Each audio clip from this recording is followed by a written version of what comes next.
I put you through a commander's course. The other unique thing was I was a platoon commander by myself. So I had 17 vehicles and 70 Marines by myself as a commander, and that was awesome. A lot of guys are split into 5 different, 4 to 5 different platoons nowadays. I didn't have that back in the day.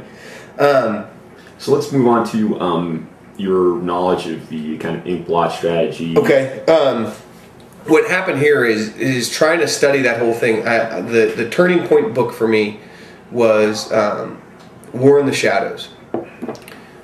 Massive book. It's like a 3,000-page book that, again, like will make your eyes bleed at some point or your ears burn, because I ended up just switching to audio tape with it and listening to it every morning for about a month. War in the Shadows was a book about how counterinsurgency is more than you will ever know. Like, we've been fighting this battle. This is the prevalent form of warfare.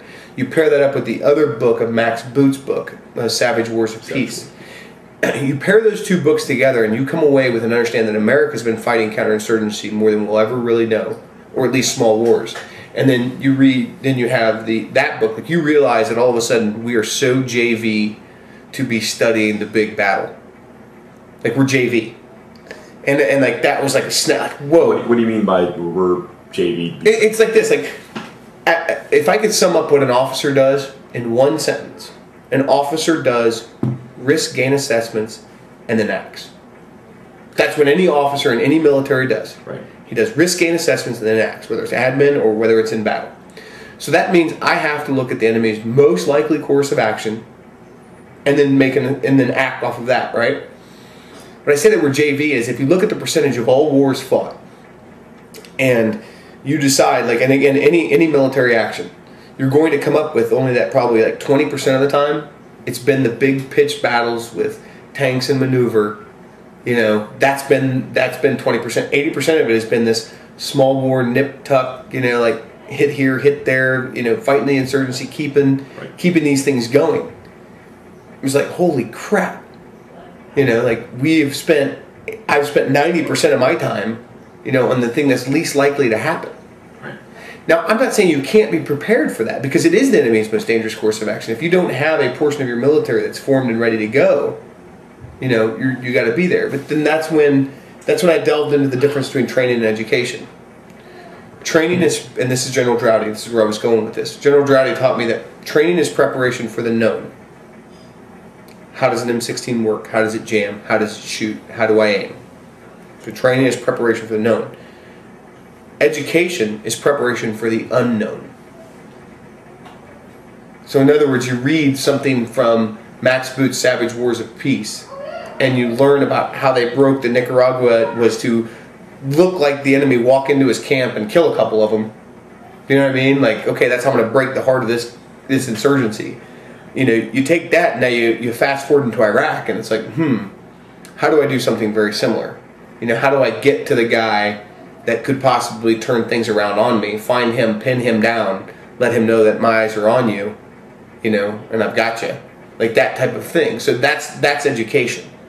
Once I understood that I was reading to find patterns that I could eventually piece together on another battlefield, then everything snapped for me right in line.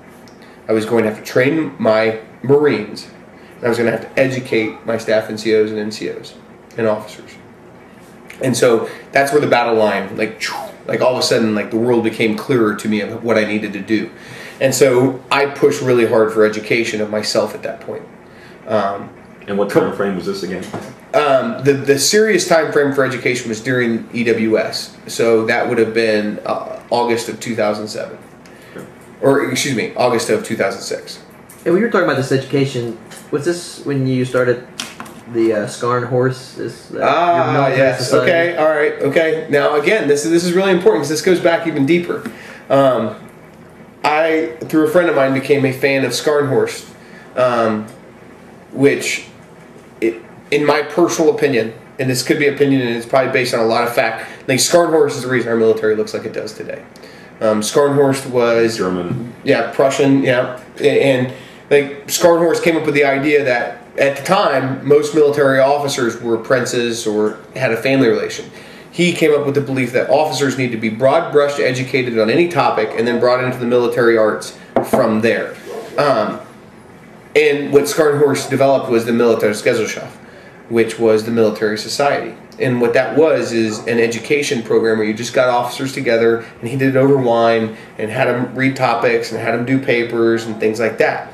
And that's exactly what I formed even before that. I formed this in 2005 with a bunch of lieutenants. And we would just get together and we would talk and we would bullshit and we would just go over topics and educate ourselves.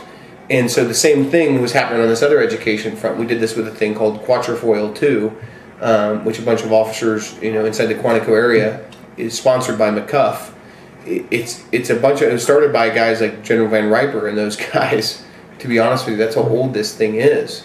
And so tell us a little bit about General Van Riper. Well, oh golly, that guy. Now there's a guy who made a huge impact on me. Yeah.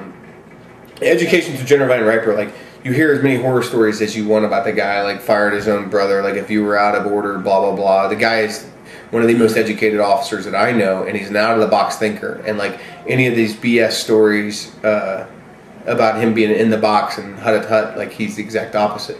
Like he's the one who like started mentioning theories of Van Creveld, and we're no longer going towards this one form of warfare. Like you need to pay the frick attention to what's going on around you because it's a whole new form, and you need to be able to think outside the box.